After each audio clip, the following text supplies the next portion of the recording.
Thank you, Josh, and so good to be here with you today and with everybody who's gathered. Um, it's wonderful to kind of pop into this community and see what's been built over these years and how many people come together every day to be quiet. It's such a good thing. So I'm a rabbi in Brooklyn, and I actually, when I was thinking about what to teach today, I was noticing the Parsha and remembering how much I love this Parsha as it speaks to um, meditation and the wisdom of the heart. So, as you might know, this week is Parshat Vayera, and Vayera means appeared.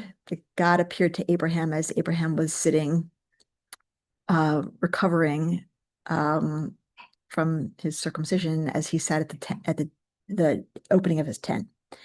And in the Parsha, the word re'eh, the root re'eh, meaning to see, it appears a few different times. And it has to do with, in three of the examples, it has to do with a person seeing something that isn't just visible with the eyes, that isn't visible at first glance. And it makes me think about how much in meditation we have the ability to see with our eyes closed, that we often close our eyes or at least close them part of the way, and yet have insights that are not about visual seeing. They're about a different kind of seeing. They're about seeing with the heart. And so let me tell you about this Parsha and the three examples, and then we'll turn it into a meditation. So it opens with Abraham sitting there, probably in pain, and seeing God. And immediately thereafter, seeing these three men walking toward him who are strangers to him. He doesn't know them. They're called anashim, men. And in the tradition there, and later in the Torah, it seems that they're maybe also angels. But when he first sees them, they're just three men. But he also somehow, right at that same moment, has seen God. God has appeared to him. What does that mean? God is not visible. And somehow, in what he sees with these three people, he sees that he wants to welcome them, so much so that he gets up and runs and greets them and offers to provide food for them and care for them and give them a place to rest and refresh themselves.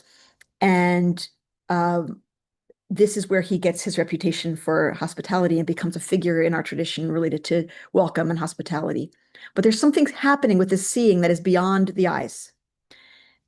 He sees something perhaps transcendent or something um, holy in these three people who are coming toward him. Later in the Parsha, Hagar sees. So there's a um, story you all may know that Abraham and Sarah have a handmaiden. She's often called a servant whose name is Hagar. She's an Egyptian woman, and she lives in their home, and also has a son with Abraham, Ishmael. And Sarah, when after Isaac is born, wants Hagar to be expelled from the home. And she goes with Ishmael, and she goes into the wilderness, and she doesn't have enough food or water, and she's desperate and she's afraid, and she thinks her child's going to die, and she puts him under a bush, not wanting to see him die of thirst and starvation, and is just in this incredibly constricted place of agony, and suddenly is able to lift up her eyes and see, also with the interaction with a celestial being, see a well, and there's water where there was not water. She can see now water. Maybe it was there all along. Maybe it's just in her ability to see differently, but it's was beyond the capacity of her vision before, and now it's something that she can see. And then later in the Parsha, Abraham hears God's voice telling him to bring Isaac to the top of Mount Moriah, to top of the mountain. This is probably the best known story in this Parsha.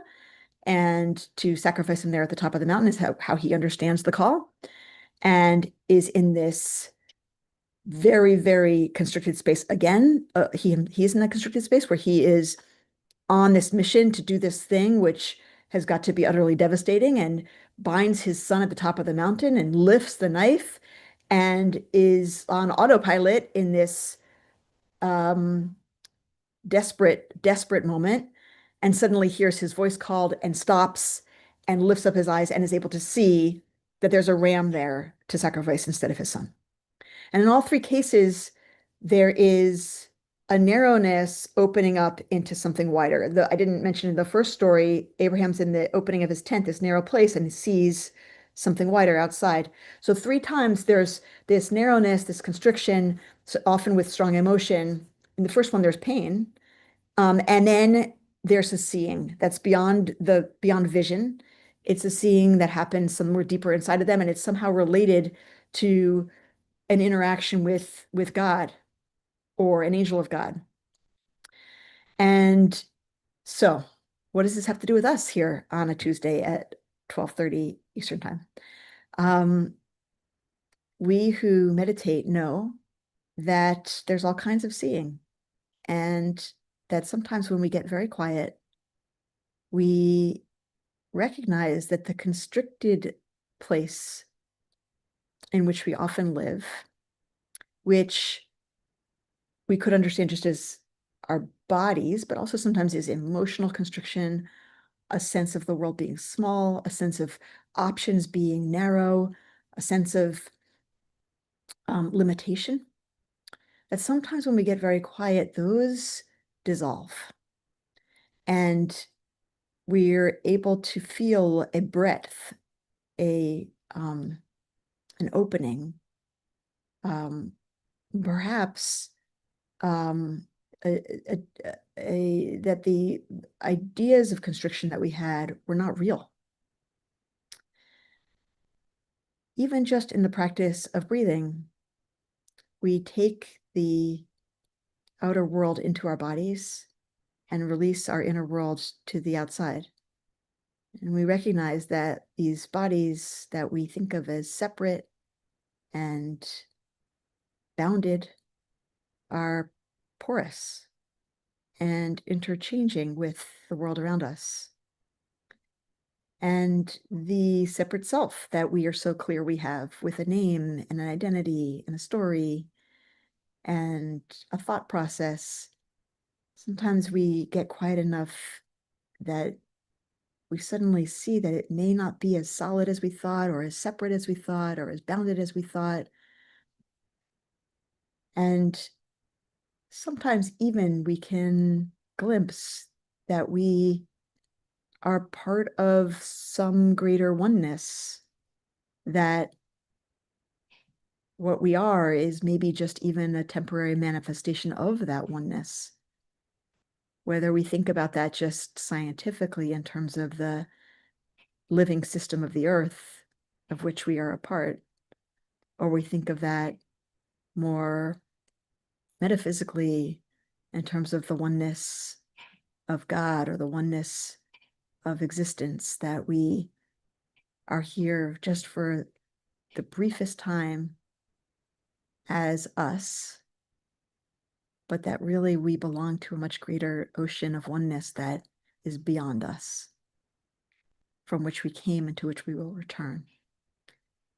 And so I'd like to invite us into a meditation, get ourselves quiet and see what we can see, not with our eyes, but with our hearts, whether we can see past the things that seem so solid and real and true, and are at some level solid and real and true, but at another level, maybe not.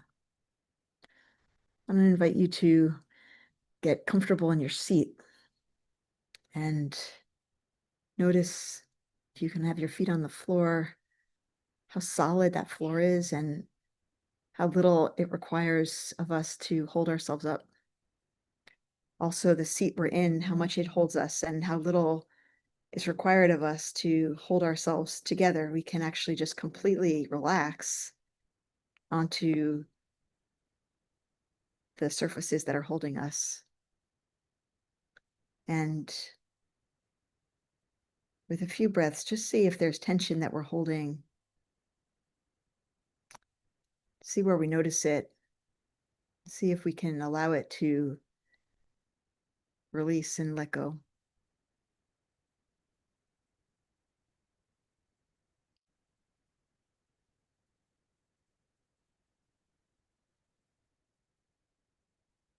And as we continue to breathe, and as we continue to release whatever tight places we find,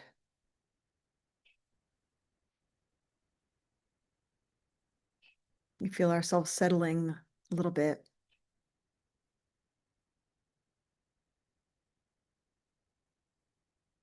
Inviting any forms of constriction to release themselves and undo themselves, untie themselves, unbind themselves.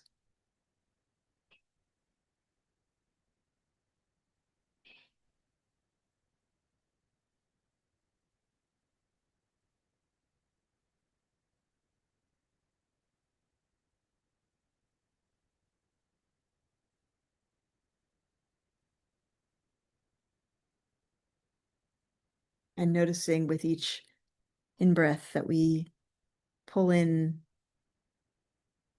the space around us through our nostrils. We pull in our environment into us.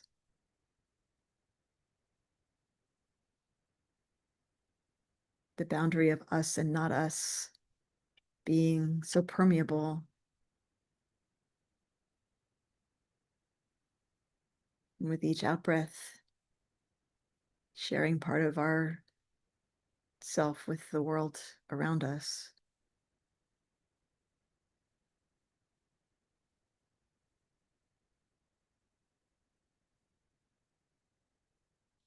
Perhaps noticing that we're made of that world.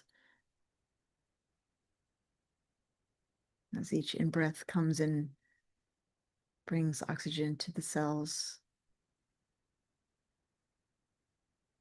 As each out-breath releases carbon dioxide into the atmosphere.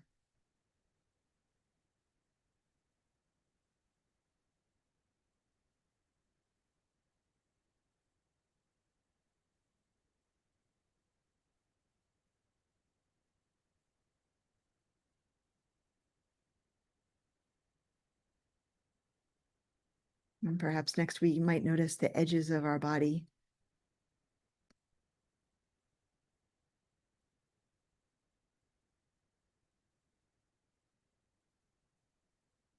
And the space around our body.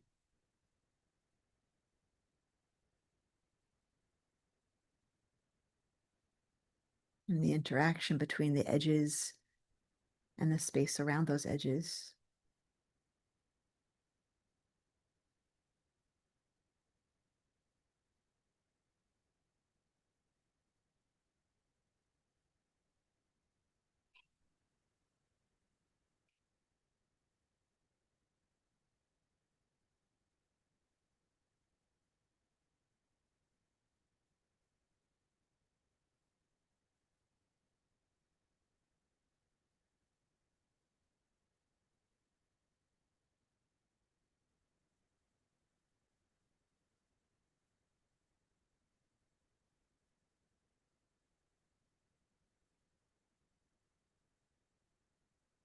And then maybe we bring our attention to our hearts.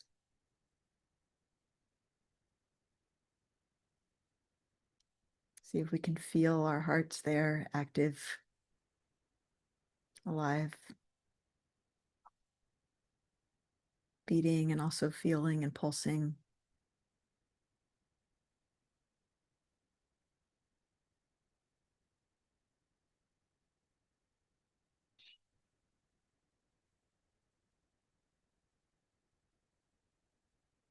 And imagine that we could see through our hearts.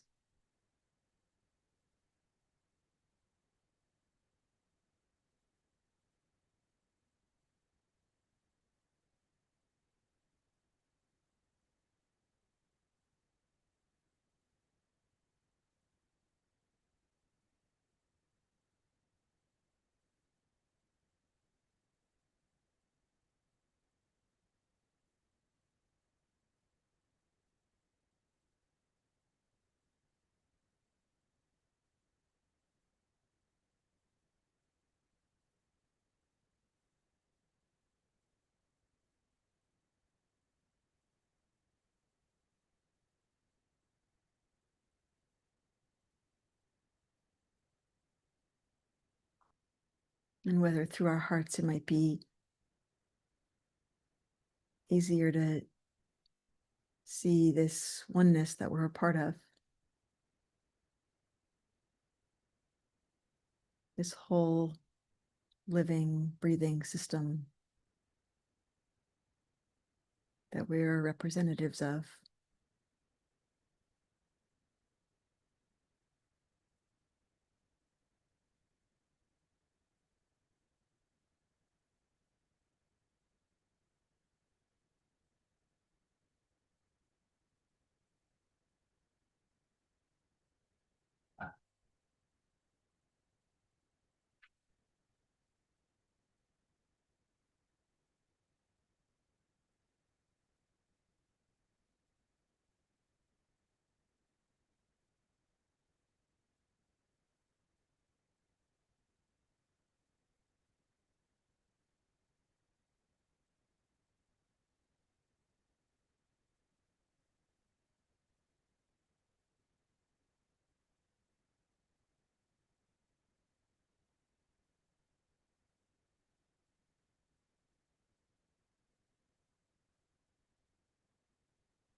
I invite you now to wiggle your toes and your fingers and take a couple of deeper breaths and find yourself back in this solid body.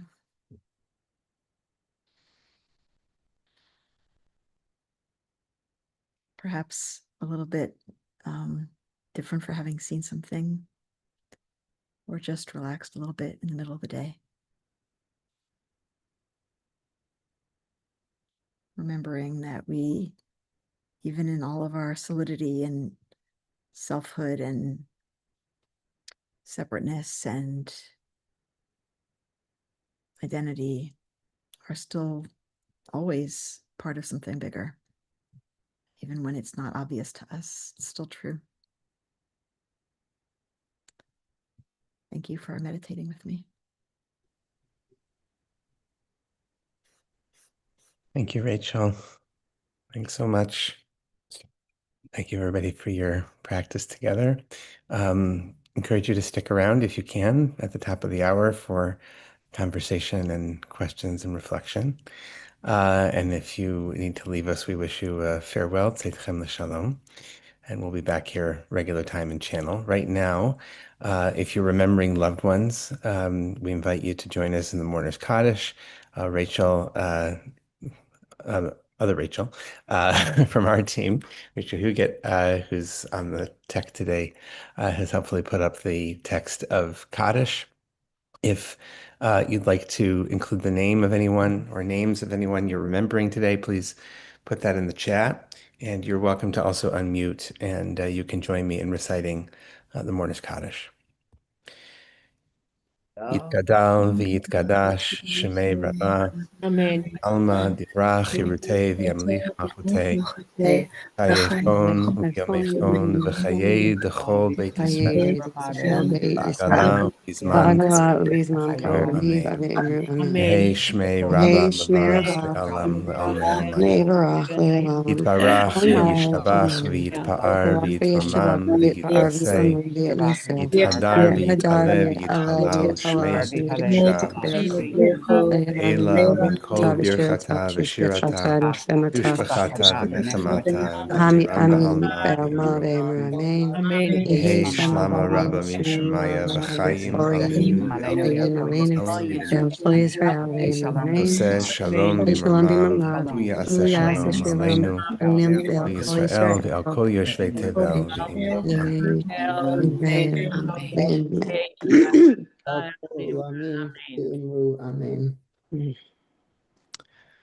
Thank you.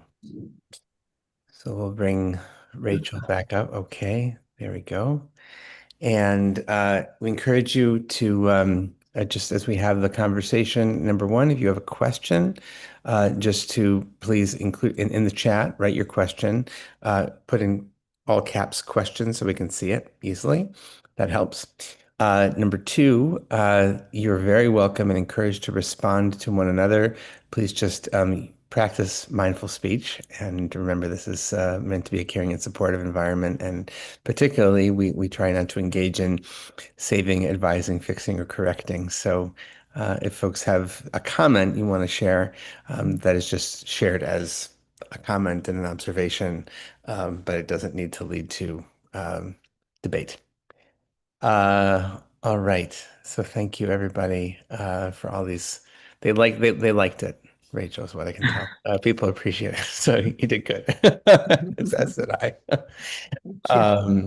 So you invited us really beautifully and skillfully to really reflect on these three different moments in this parsha that takes its name. I mean, happens to be the first word, but thematically works really well because in terms of this sight, but really this inner sight that you're talking, or insight perhaps, that you're talking about, not just the physical act of seeing, but even that's not really what we're talking about. We're talking about an inner kind of perception.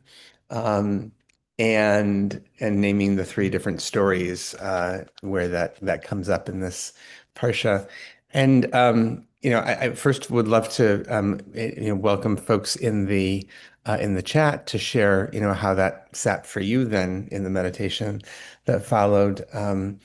But I'm also wondering for you, Rachel, how that's operating for you these days. That there's a lot of things that we're seeing that seem to be, you know, uh, yeah, we see a lot of things, and they can lead to a sense of constriction, and underneath it, you're encouraging us to, really ground in that there's a broader perspective, a broader reality. So I just wonder how that's showing up for you right now. Well, here in New York, there's been an incredibly constricted time, especially in the last month, I'd say, because of the mayoral election. People are turning against each other. The Jewish community is turning against each other. And um, I and my congregation have been really kind of at the center of some real conflict that's been happening in the Jewish community about this. So I'm in a time of kind of heightened constriction, and not only that, but of course in our country, this is a time of um, fear, so much fear, and then actual danger.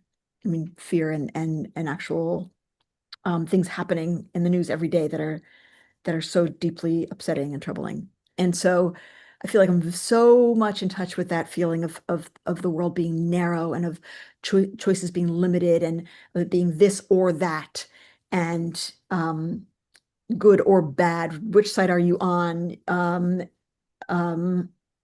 and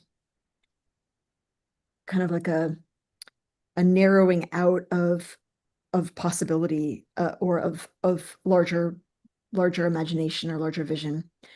But I was on sabbatical from January to June, and I spent 4 months hiking in the wilderness of South America Hmm.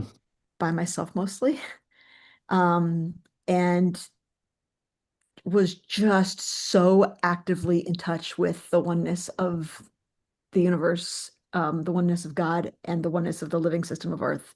And all three of those I think of as kind of concentric onenesses.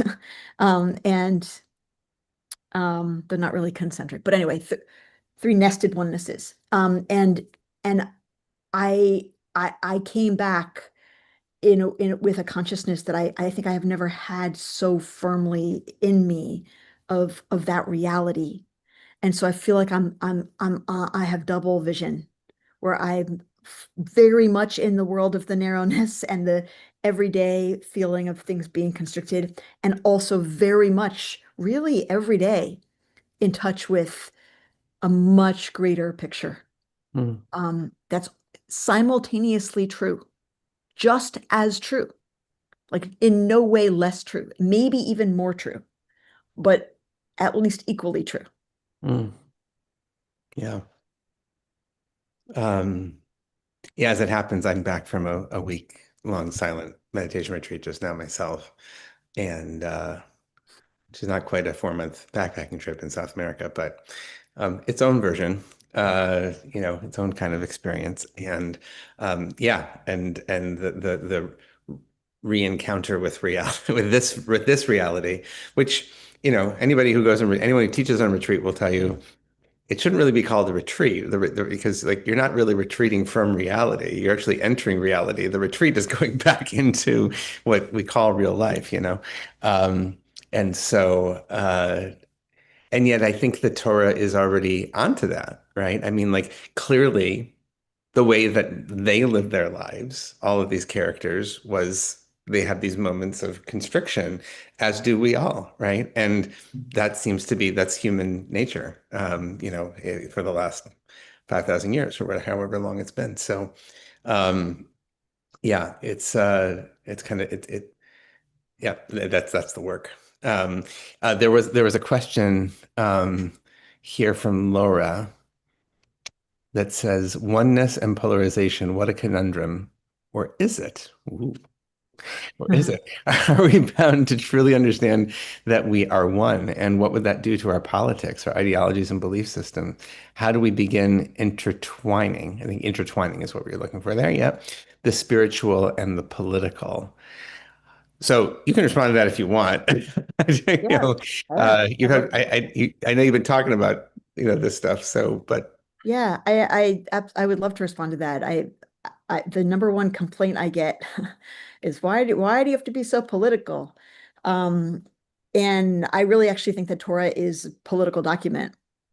It is also a spiritual document, and I think these things are not, they are intertwined. They are absolutely intertwined. And I I think that um, those of us who have very strong sense of values that apply to the politics of this moment, that feel that there's clearly things that are happening that are wrong, and it's not um, we're not wanting to just make everything equal and say, oh, sure, everyone has different opinions, but there are things that are wrong, and we have a stand against those things that are wrong.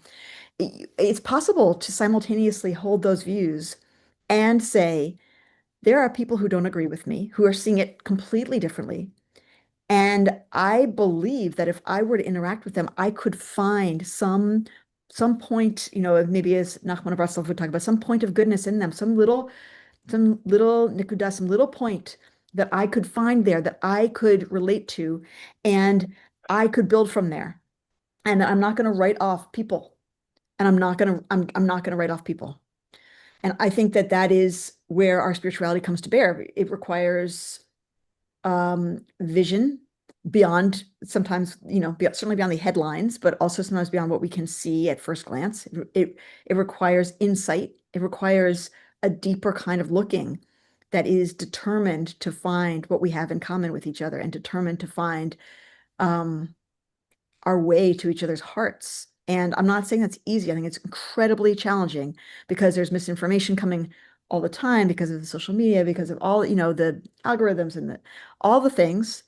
But it's not in any way easy, but it is, I think, the only way through. One thing I experienced in South America, in addition to being in the mountains and beautiful places, was that I was sometimes in cities, and everywhere I visited had authoritarianism. Argentina, Chile, everywhere I visited.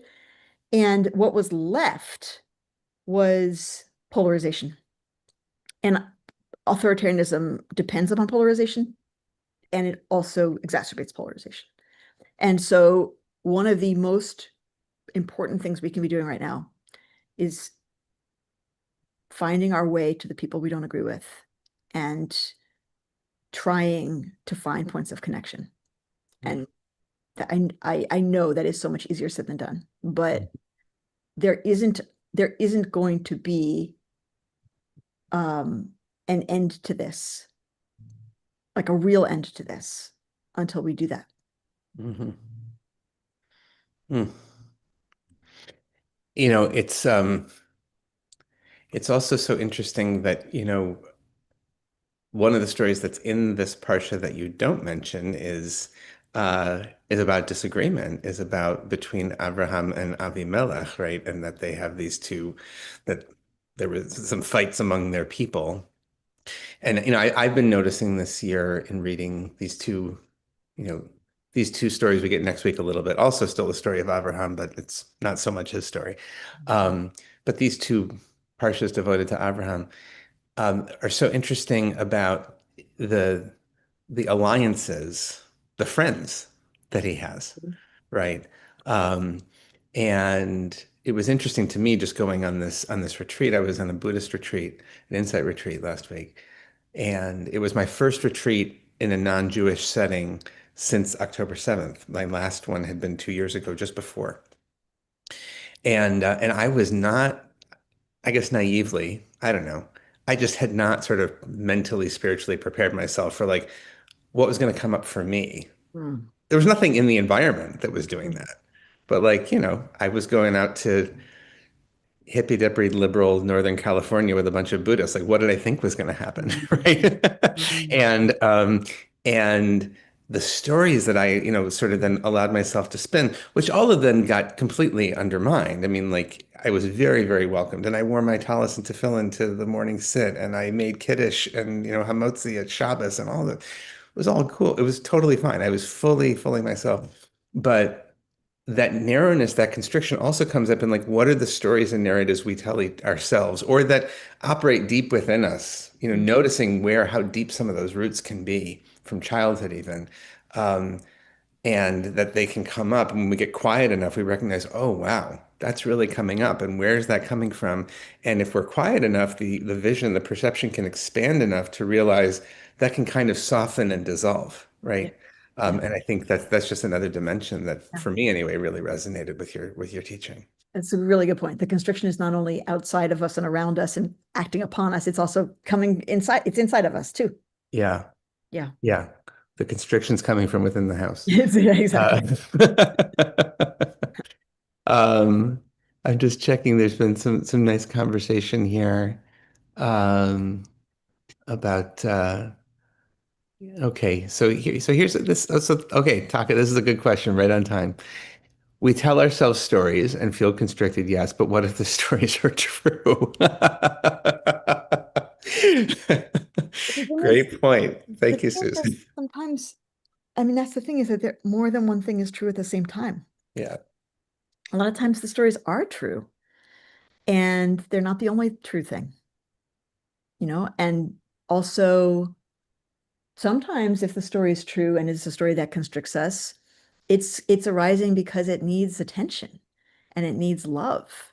And if we're able to not battle it or decide we don't like it and want to, kick it out of the house, but make space around it, um, and be gentle toward it, then it might teach us something.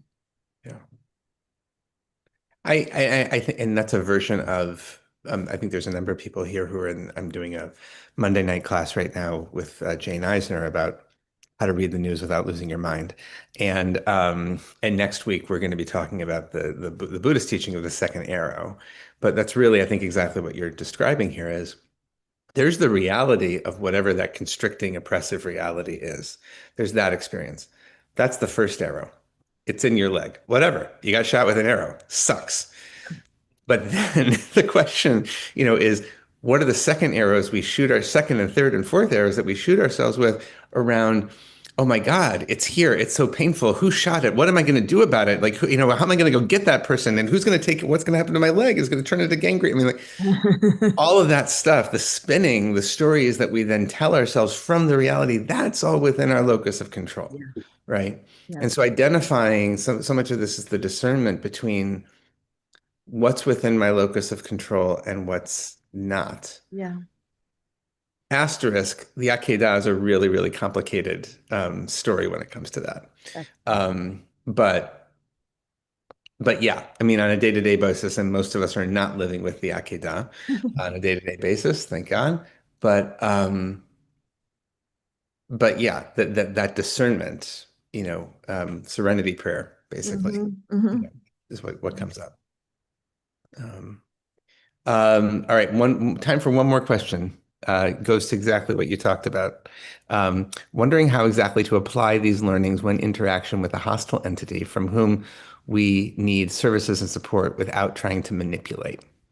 Mm. Not trying to manipulate. Not that that hostile entity is manipulating you, but you would, I see, you need services and support. Uh-huh. I guess you want to show up authentically, Uh-huh. and this person is hostile, and yeah. Mm. Ooh. First of all, that sounds like a hard situation. And maybe we're talking about America right now. I'm not clear what you're talking about, but it could just be, the federal government, or it could be something specific in your life. I think,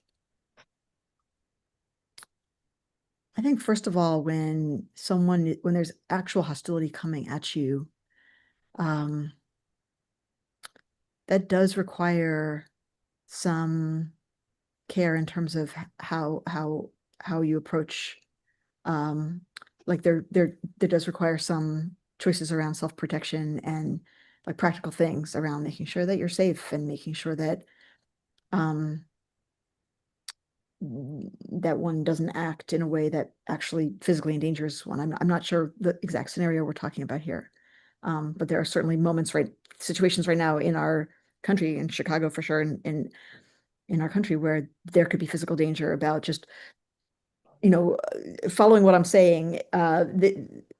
This was not intended toward a situation where you might get shot or harmed.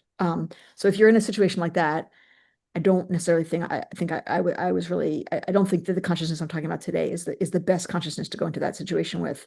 Um, Rather, like there's need for self-protection. And it sounds like you need something. So, um, and not wanting to manipulate, this is hard. I would say, um, if you know that you are physically safe and can approach this person or this entity, um, then it's about, I actually think it's possible. I don't know the scenario, but I think it's possible to disarm the hostility of another if if if we approach them trying to find that point of goodness, that sometimes those guards come down and a person becomes less hostile, and is more able to, see our goodness if we're seeing their goodness and they can feel that. Hmm. Um, and um, I think trying to understand their hostility. What is their hostility about? Maybe understanding that just by asking, but maybe if that's not possible, trying to discern or guess based on evidence what their hostility might be about, and if there's anything to be done to soothe what is troubling them or causing them to be hostile. Um, if there's anything to be done to help them see differently, see the situation differently, so they might be more inclined to provide what we need. I think I need more details to really understand how to Yeah. address what you're asking, but um, safety first is, I guess I would say, and then looking for points of connection that could diffuse the hostility. Okay. Thank you for such a powerful set and a conversation, and for your leadership, Rachel. And thanks to everybody for being here and part of the discussion, and for your practice today. We will be back tomorrow, same bad time, same bad channel, and in the continuing saga. And we'll see where we're at tomorrow and what opens up. Thanks, everybody. Thanks to Rachel for being on our tech today, and we'll see you again soon. Be well. Thank you.